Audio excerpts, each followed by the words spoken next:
deep pit. Let's draw a sweet cow. First, draw the cow's head.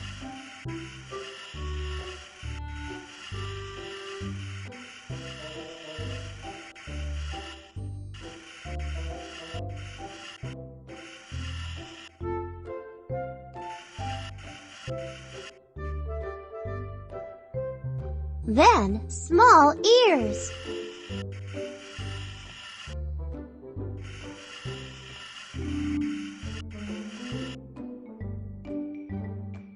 Good work.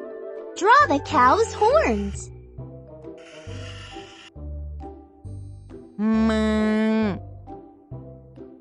Now, draw an oval spotted body.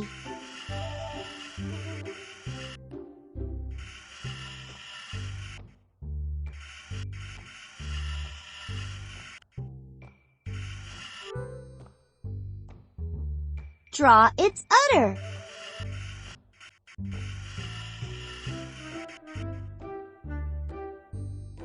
And now, let's draw 2 legs.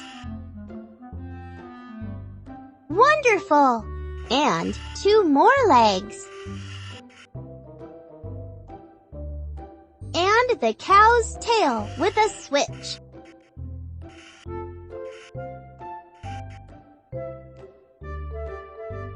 What a cute cow you have drawn!